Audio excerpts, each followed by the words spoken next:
Awal kisah kita diperlihatkan ada dua pria dan satu wanita sedang mengucapkan kata perpisahan di perbatasan distrik 13 yang tidak lain adalah dia bernama Leto dan Demian. Demian ini adalah anggota kepolisian di kota itu. Inilah dia distrik 13.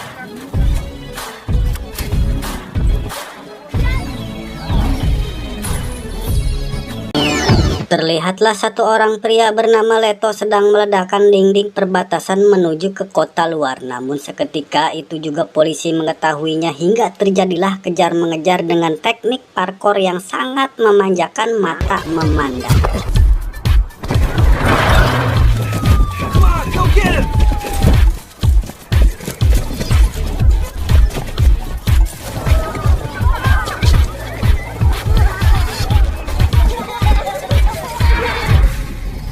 Setelah terjadi kejar-mengejar antara Leto dan polisi, akhirnya ia selamat karena masuk kawasan gangster yang dipimpin oleh Molko. Ternyata ia ditampung di sana. Anak buah Molko pun akhirnya melindungi Leto dari kejaran polisi dan polisi itu pun ditembaki hingga kabur.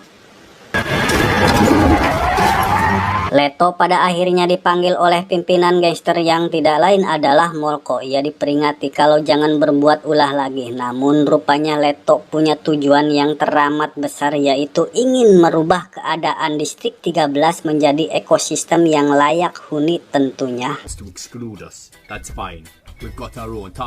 Di sini kita diperlihatkan truk yang bermuatan buah semangka di distrik perbatasan 13. Rupanya truk bermuatan semangka itu akan dikirim ke bar dan di dalam semangka itu pun ada bergram-gram narkoba. Salah satu pegawainya pun telah melaporkan ke bos besarnya kalau pesanan telah tiba dan siap untuk diedarkan ke semua pelanggan. Akan tetapi si bos besar ini tak mau melewati pestanya dan menyuruh anak buahnya keluar. Semua penari disuruh keluar, namun ada salah satu penari yang menurut dia seksi aduhai untuk menemani dirinya. Okay, on your knees. You want another tip? You better... Setelah mereka semua keluar, tinggal mereka berdua saja. Akan tetapi penari itu bukanlah penari wanita sungguhan, melainkan dia adalah Demian, seorang anggota polisi yang sedang menyamar untuk meringkus para pengedar narkoba yang berada di kota Paris. Are all the rest fakes? Ketika semua sudah diringkus satu persatu, rekan-rekan polisi pun datang mulai menyerbu tempat itu. Demian mengirimkan hasil tangkapannya di sebuah gorong-gorong dan polisi yang lainnya pun juga sudah menunggu di sana. Akan tetapi ia mengalami kesusahan saat mengeluarkan lukisan yang seharga ratusan juta dolar di gorong-gorong tersebut. Sementara Demian akan mencari jalan lain, namun sudah dihadang oleh komplotan narkoboy hingga terjadilah pertarungan di tempat itu.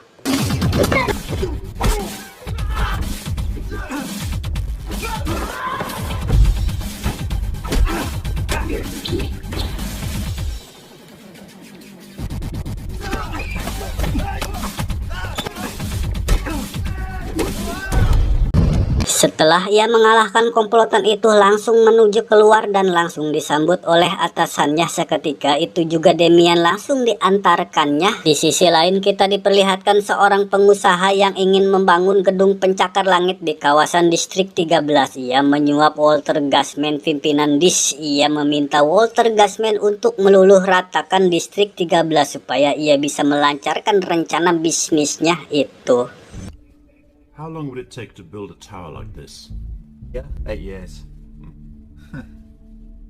Right. Singkat cerita, malam pun tiba. Kita diperlihatkan pekerjaan pertamanya. Walter Gasman menyuruh anggotanya untuk menghabisi polisi yang sedang patroli malam, lalu mengangkut mobilnya serta mayatnya ke sebuah truk dan menurunkannya di perbatasan distrik 13. Para gangster yang was-was dan sedang mabuk pun langsung menembaki mobil polisi itu.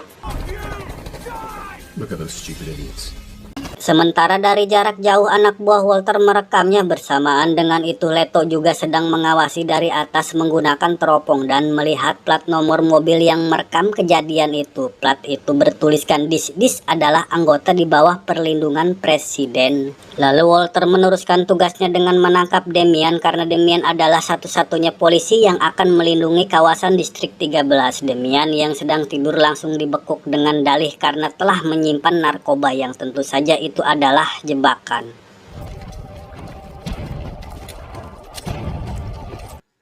Video penembakan patroli di distrik 13 oleh sekelompok gangster sudah sampai ke Presiden Paris. Ia merasa khawatir kalau kekacauan itu akan menimbulkan perang saudara. Pak Presiden menyuruh pasukan tentara untuk menugaskan Damian guna menyelidiki kawasan distrik 13. Namun sayangnya Damian pagi itu sudah ditangkap dan sang jenderal pun menawarkan wortel dis untuk menangani tugas itu. Sir, the head of DIS. They know the projects pretty well. Mr. President? Already? Namun tak lama video itu sudah menyebar ke semua publik dan perang pun tak bisa dihindarkan. Dimulai dari salah satu polisi yang melepaskan tawanan geng Molko lalu menembaknya saat ia lari, yang tentu saja membuat Molko jadi murka dan langsung melancarkan basoka ke kantor polisi. Sementara Damian yang ada di dalam penjara meminta Leto untuk membebaskannya karena dia tahu ada yang tak beres di kawasan distrik 13. Tidak selang lama lalu mereka pun menghajar polisi itu. Setelah menghajar dua polisi itu, ia pun berhasil mengirimkan voicemail kepada anak buah Walter.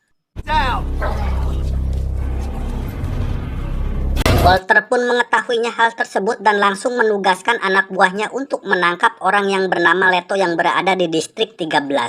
Sementara Leto yang baru pulang segera menyiapkan jebakan yang akan membunyikan kotak musik di dalam kamar jika ada seseorang yang akan masuk ke sana sambil menonton rekaman di dalam memory card. Yang ternyata tidak lain adalah rekaman salah satu anak buah Walter yang menghabisi polisi patroli. Ia pun mendengarkan voicemail dari Damian. Di akhirnya sadar bahwa akan terjadi sesuatu di distrik 13. Go! Take stairs! Namun ternyata di luar sana anak buah Walter sudah mengepung tempat tersebut sehingga membuat Leto yang baru saja akan pergi harus bersusah payah menghindar kejaran mereka. Dia meloncat ke sana kemari seperti tupai hingga membuat anak buah Walter kewalahan dan akhirnya bisa lepas dari kejaran mereka.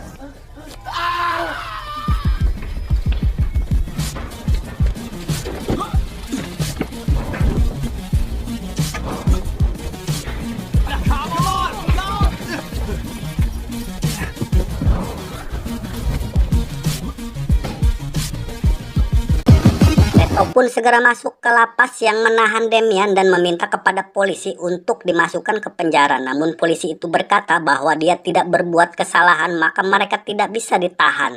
Oleh karena itulah ia langsung menyerang satu polisi yang ada di sana sehingga ia segera dimasukkan ke dalam penjara. Now, sure. 13! Don't move, you can't escape!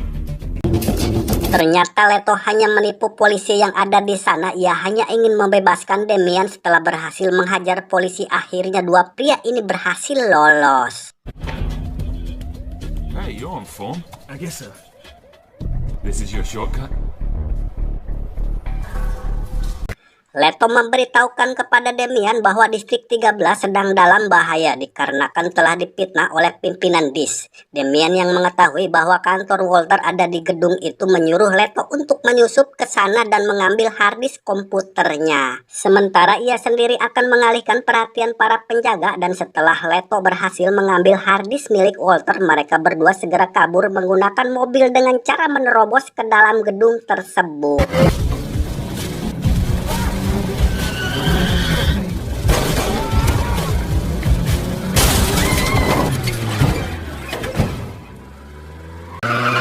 Sehingga mereka berhasil kabur di jalan raya lalu pergi dari sana menuju distrik 13.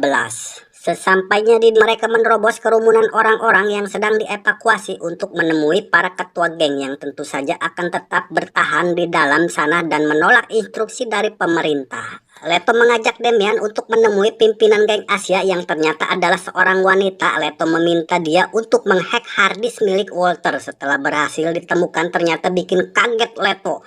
Ternyata rencana Walter yang akan menghancurkan distrik 13 dengan 5 rudal besok pagi. Geng Asia yang dipimpin wanita merasa tempat tinggalnya terancam, akhirnya setuju untuk bekerja sama. The name Twat, huh? Okay. And what is it? Mereka pun mengumpulkan geng lainnya dan menjelaskan bahwa distrik 13 akan hancur besok pagi. Damian menawarkan rencana untuk mencegah hal tersebut terjadi, namun dia membutuhkan kerjasama dari kelima anggota geng. Mereka yang merasa bahwa distrik 13 tempat tinggalnya tentu saja akan mencegahnya. Damian berencana untuk menyerang pusat komando pemerintah Paris besok pagi-pagi dan menjelaskan yang sebenarnya apa yang terjadi kepada presiden. Damien, who has a plan. We have 5 hours left. Then I need 30 of your guys. Semua harus berpacu padu dengan waktu sebelum rudal itu diluncurkan. Keesokan paginya di pusat komando operasi Densus 88 udah tiba di sana bersama Walter. Mereka segera masuk ke ruangan yang terletak di bawah tanah. Presiden segera diminta menekan tombol peluncur rudal. Namun ketika Pak Presiden bertanya berapa jiwa lagi yang belum dievakuasi, sang jenderal menjawab bahwa ada lebih dari 2.000 orang yang menolak untuk dievakuasi. Sontak saja Presiden pun langsung mencabut kunci dan menolaknya.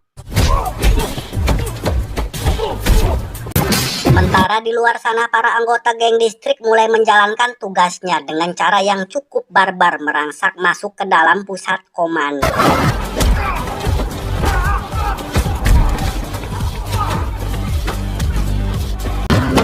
Dan Leto menunjukkan bukti rekaman yang sebenarnya bahwa anggota DIS yang sebenarnya harus bertanggung jawab atas penembakan polisi patroli tersebut. Walter yang sudah terbongkar kedoknya terdesak dan langsung menyandra Pak Presiden. Dia menyuruh Presiden untuk segera menekan tombol itu.